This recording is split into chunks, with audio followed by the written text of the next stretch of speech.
You say you're up for 30 minutes, and he doesn't come up. You don't go down and check on him? I'm in the bed. 911, what is the location of your emergency? And the apartment number? 3. Is this a police or medical?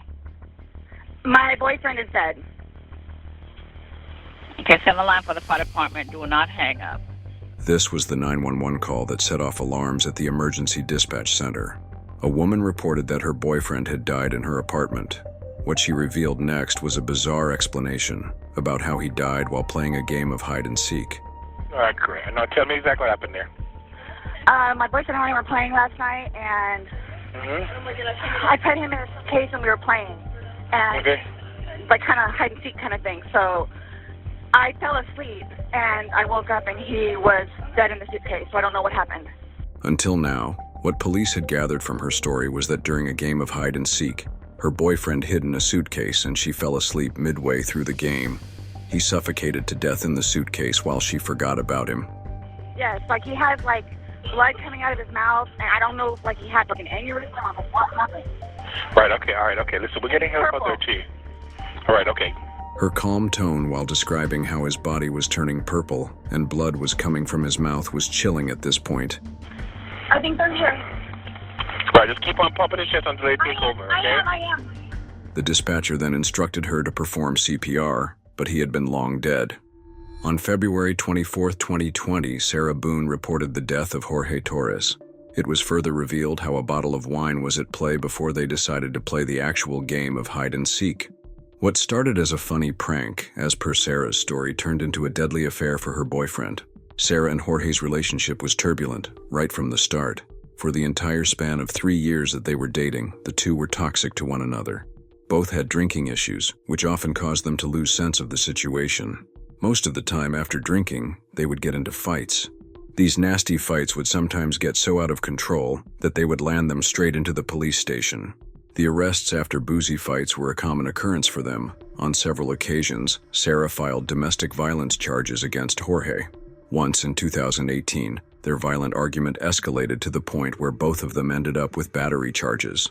This was just one of the many times they couldn't stop pointing fingers at each other. Sarah had also faced charges related to allegations of strangulation. The following year, Jorge faced another domestic violence charge, bringing his total to 3. The fourth charge came just months before he would end up in the deadly suitcase. What was actually surprising, however, was that Sarah, despite accusing Jorge of violence, was the one to bail him out of these serious legal situations. Every time she would step in to protect him from law enforcement.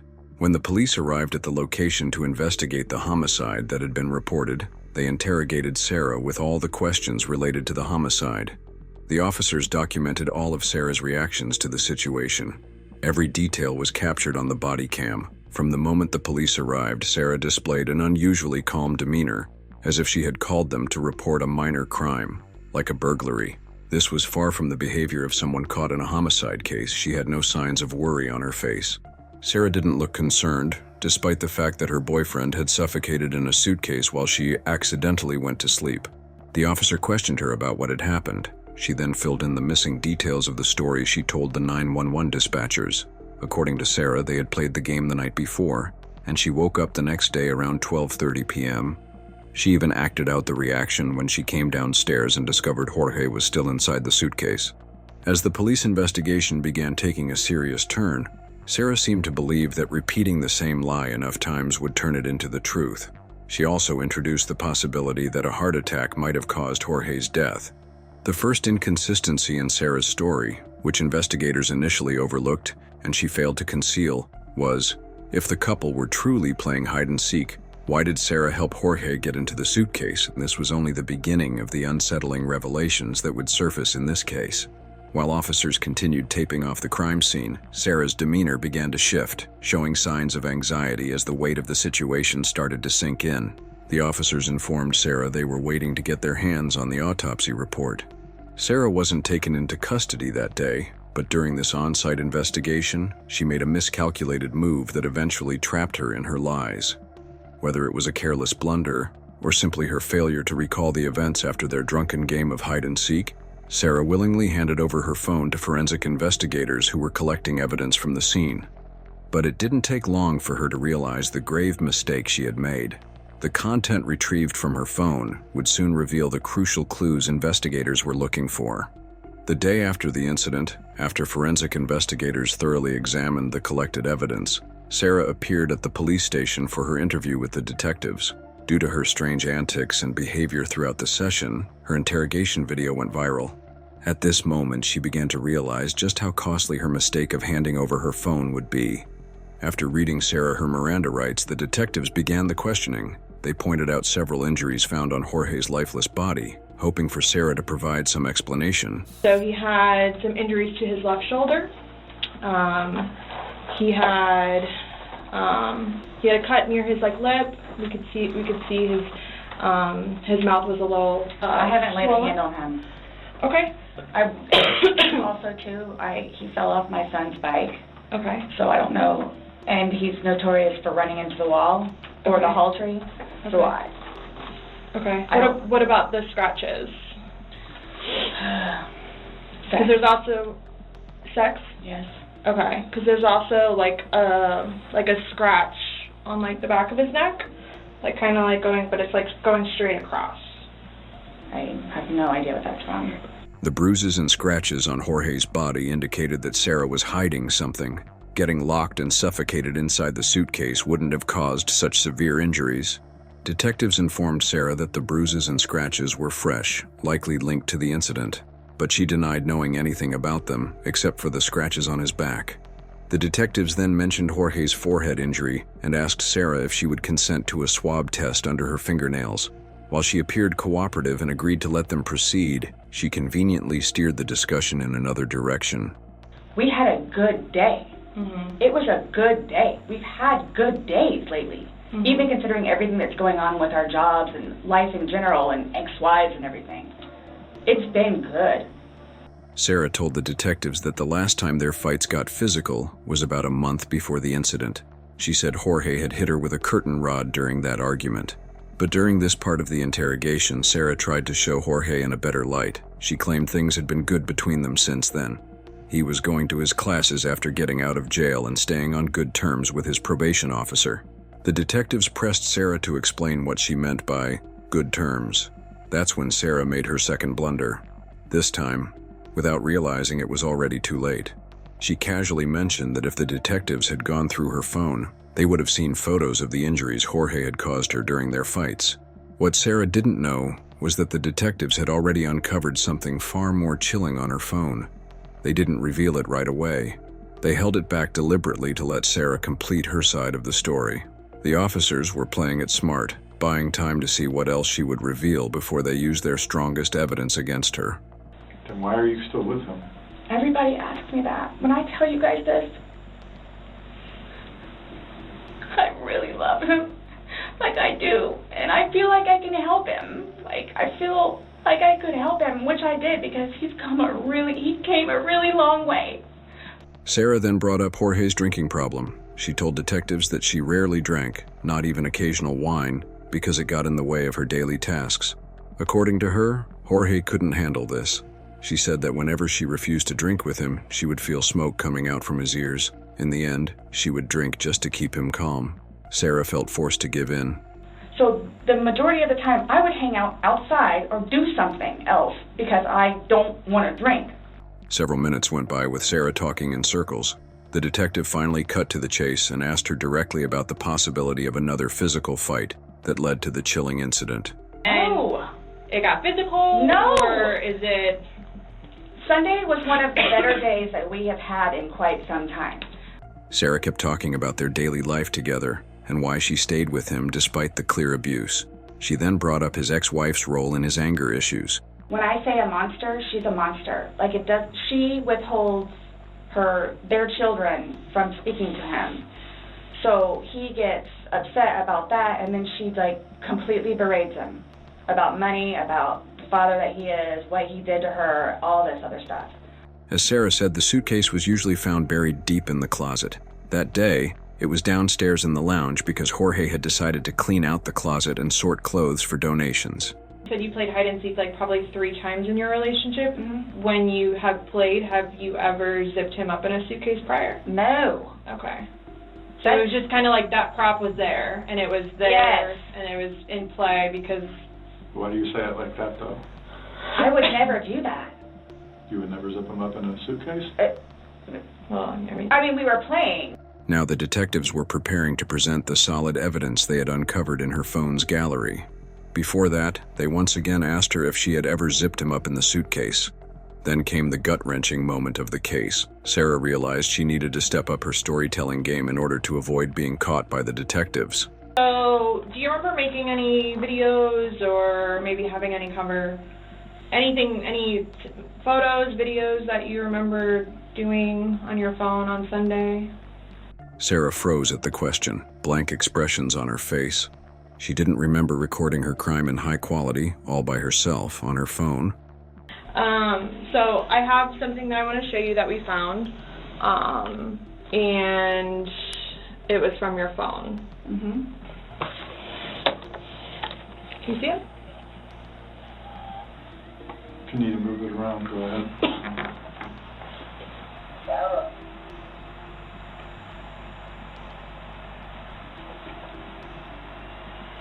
No, I don't remember that. The video recording Sarah was shown must have sent chills down her spine, though she was quick to say no before processing what the video actually showed. Some memories of the Sunday incident must have hit her. She previously claimed to forget those details due to alcohol. The video Sarah recorded in her drunken state is deeply disturbing, and viewer discretion is advised. The footage recorded the pleas of a man begging to be released from the suitcase as he gradually lost his breath was shocking to watch. So, things weren't as happy or accidental as Sarah had been portraying. She was clearly hiding a more sinister side. The way she continued to swear at him while he struggled for his last breaths revealed that their relationship had always been violent and troubled from the very beginning. Now, Sarah's act of not remembering anything about the video and voluntarily handing over her phone to the forensic officers pointed to one thing. In her drunken state, she likely believed it was just another fight, and locking him in the suitcase a form of playful revenge. But the real question remained. Was Sarah falling asleep truly a coincidence, or was it part of her scheme to accidentally murder Jorge? These were the last moments of Jorge's life before Sarah left him downstairs, inside a suitcase, where he ultimately suffocated to his tragic end. While thinking of how to respond, Sarah noticed the laptop's low battery and used it as a distraction to change the focus. After the detectives resolved the issue, Sarah made it clear that she didn't want to watch the video. She claimed that Jorge's 2 fingers were flipping out of the suitcase, which she believed he could have used to escape. Another gruesome detail the detectives noticed was that the suitcase was upside down. There was an 11-minute gap between the 2 recorded videos. The first showed the suitcase resting on its bottom, and the next showed it flipped on its top. This meant that Sarah was clearly hiding her actions that caused those mysterious injuries to Jorge. Surprisingly, Sarah admitted to flipping the suitcase but insisted that she did not intend to leave him there. When the detectives reminded her that's exactly what she had done, she repeated that it was not intentional. The detectives weren't buying it. They asked her how long Jorge had been in the suitcase before the videos were recorded. The recordings had the timestamp of 11:12 p.m. Sarah once again tried to shift the narrative to fit her story. She revealed that this wasn't the first time the couple had engaged in activities like locking each other in the suitcase. Before, too, where it's just like he thinks that he's woe is me kind of thing, where it's like, I don't He's never been locked in a suitcase, that's where he couldn't get out, so... It's kind of, I thought it was the boy crying wolf kind of thing. Okay. And again, my plan... But nowhere in there is he laughing, is he joking, he is begging. And you're the only one laughing. Okay. And you're the only one saying... This continued, but now the detectives were breaking down her lies one by one. Sarah's own statements contradicted the new explanations she was giving. You said you were up there 30 minutes. After 30 minutes, somebody not coming up. Knowing that the last time you saw him was in the suitcase, 30 minutes later, you're like, maybe I should go check on him? Maybe I shouldn't? No. Sarah's story revealed deep grudges she held against Jorge. During the interrogation, she referred to his ex-wife as a monster and mentioned him cheating on her. Even in the suitcase video recorded on her phone, she could be heard swearing at him, as if this was her way of seeking revenge for everything he had done and for what she assumed he had done to her. You say you're up for 30 minutes and he doesn't come up. You don't go down and check on him? I'm in the bed. The truth eventually came out. Sarah didn't fall asleep right after landing on the bed. She had been awake for 30 minutes and still didn't check on Jorge when there were no signs of him. To her, the fact that he could open the zip from inside was enough. She dismissed the need to go downstairs and see if he made it out of the suitcase. Trying to figure out what you would expect to happen to somebody when you leave them in a suitcase. I didn't mean to leave him in there. At this point, Sarah had shifted into full defensive mode. Her behavior and tone clearly showed her growing annoyance with the detectives. Yeah, he's dead. It's awful, I know. Okay. To every counter from the detectives, Sarah maintained the same response. She claimed she hadn't done it intentionally, blaming everything on the alcohol in her system. Yet, she insisted that nothing had been planned, and she never considered that her actions would make her the killer of her boyfriend. You're now changing your Who's lying story. about what? You're now you're drunk. Oh, I never said that I was drunk.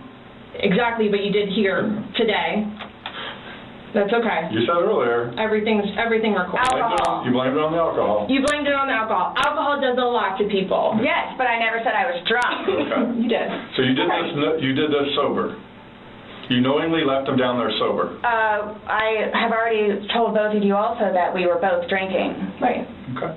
The detectives were clearly fed up with Sarah's lies and contradictory statements. She had lost control of the situation and was clearly just hanging on to the fabricated story she had created to escape the mess she was in. Whenever the detectives mentioned statements from neighbors aware of her drinking problems, Sarah dismissed them. She resorted to calling them names and accusing them of not being trustworthy. Can with blood and necktie with blood was from the suitcase. Correct. Why would you guys, you'll see it in there, the baseball bat, for Lucas. And the receipts. And this is just his phone. There's finally the mention of her son's baseball bat. Just a mere piece of evidence for now. The bat would later play a crucial role in the disturbing events leading up to Jorge's death. The interrogation, which would later be used against Sarah in court, finally concluded. Sarah, so you're not free to go, okay? Do you promise everything you told us was the truth? Or no? Everything we've talked about today? Yes. The investigators charged Sarah with second-degree murder. But this case was far from over. Sarah's trial, which lasted from 2020 to 2024, was anything but smooth. She did everything in her power to avoid criminal accountability. But just like the decision to hand over her phone, her actions secured a harsher punishment than what she might have faced otherwise. Sarah Boone was held without bail in Orange County Jail. Her problematic behavior and inability to work with others came out in the open during the 4 years she waited for her trial's outcome. In that time, Sarah had changed 8 attorneys who were ready to fight her case. The reason they all quit was due to the irreconcilable differences between them as soon as they started working on her case. So the letters that have been coming to Your Honor, the derogatory berating of my services in this case, I can't effectively represent her. She doesn't trust me. She calls me a dud, I think, a buffoon, on and on and on and on. And Sarah had unreasonable demands and often bossed them around. She even demanded a proper hair and makeup team to appear innocent in the eyes of the public. The court appointed 7 of her 8 lawyers. However, the judge eventually removed her right to have another lawyer. By July 2024, Sarah was forced to represent herself in court. As expected, things didn't go as she had thought. Her lack of legal knowledge became clear as she tried to represent herself in court. She didn't understand the legal terms. She also struggled to figure out how the system worked, which left her confused. At times, she didn't even know about scheduled hearings. In her own words, if I'm pro se and my own attorney, shouldn't I be included in all of this, so I know what's going on and not a surprise hearing like it is again for the second time? She complained that no one explained how to represent herself in court. She struggled to access discovery materials and couldn't obtain hard copies of important documents. Representing oneself is far more complicated than having a lawyer. The court doesn't extend the same privileges to self-represented defendants that attorneys typically use to their advantage. She had written 58 pages worth of letters to the judge complaining about the way her trial was being dealt. The judge couldn't guide Sarah, as providing legal advice was prohibited for him. Realizing that the details of her case were going public, Sarah came up with a plan. While in jail, she decided to place an ad. The hand-drawn ad was both creative and elaborate, aimed at ending the quest for her 9th lawyer. How she did it was smart. While submitting a letter at her hearing, she included this letter with it. The list of demands she presented was quite long, to say the least. Once the media got hold of it, her plan succeeded. Attorney James Owens took on her case. Soon after, he reached a plea agreement with state prosecutors. Sarah was offered a reduced sentence of 15 years for manslaughter. But driven by her desire for freedom, she rejected the offer. This decision would ultimately backfire on her. When the trial began on October 14, 2024, the defense centered their case around battered woman syndrome, which is a psychological condition commonly seen in individuals who suffer from long-term abuse at the hands of their partners. The trial, just like the interrogation, drew a lot of attention. All eyes were on how the evidence would play out against Sarah. Before the trial, her defense filed a motion against her 2-hour interrogation clip. Sarah took the stand at the motions hearing. Her defense argued that she wasn't properly informed of her Miranda rights. According to them, the officers coerced her into talking, and Sarah spoke with them because she felt she had no other option. Sarah's defense team's strategy for the trial contradicted the statement she had given in the follow-up interview. Attorney James built the case around the claim that Sarah acted in self-defense, citing Jorge's history of domestic abuse. However, the motion was denied. The judge ruled that many of Sarah's statements lacked credibility. He also confirmed that her Miranda rights had been properly read according to federal and Florida law.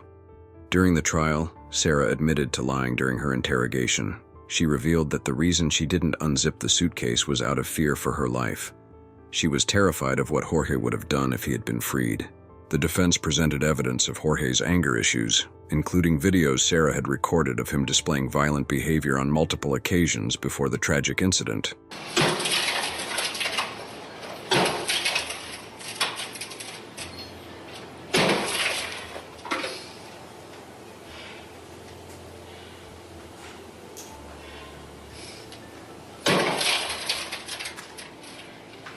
However, the videos Sarah recorded of Jorge told a different story. In the footage, Jorge was pleading for his life, not threatening her. It was Sarah who was seen swearing at him. The prosecution confronted her about the videos, but Sarah had her response ready that she recorded the conversation to teach Jorge a lesson about his abusive behavior. She wanted him to understand how his actions made her feel. But Sarah wasn't done with adding new half-truths and lies into the case. What she revealed next further damaged her already shaky credibility. Initially, Sarah claimed not to remember anything other than the fact that she went upstairs and accidentally fell asleep. But it was all a lie. In reality, she knew exactly what she was doing. While recording the videos, things heated up between them. Sarah was afraid that if Jorge managed to get out of the suitcase, he might attack her. When she saw his hand slipping out, she first shook the suitcase to prevent him from escaping. She then grabbed her son's baseball bat and used the back end to push his hand back inside. This resolved two big mysteries. It clarified why the suitcase had been turned upside down between the two video recordings detectives had previously shown to Sarah in the interrogation session. This also explained the injuries found on Jorge's body. Sarah quoted that Jorge had said he would end her once he managed to get free from the suitcase. Even if Sarah's actions were in self-defense, the question remained, why did she go upstairs to sleep instead of calling for help? This clearly meant that she had planned to kill him. Had she truly feared for her life, she would have called the police to her rescue. It didn't take long for the jury to reach a verdict. Since Sarah had rejected the plea deal of a 15-year sentence for manslaughter, her fate depended completely on the jury's decision. She gambled her life in the hope of avoiding any prison time at all. All it took was 2 hours for the jury to come up with a verdict. They made a decision that sent chills down Sarah's spine. It was no longer just about serving a few years in prison. She was sentenced to life behind bars. On December 2nd, 2024, the jury found Sarah Boone guilty of second-degree murder. She currently serves her life behind the bars of the Florida Department of Corrections. Do you believe Sarah's actions were truly unintentional, or did she know exactly what she was doing? If she hadn't tried to outsmart the law in the court, could she have avoided a life sentence? Share your thoughts in the comments below.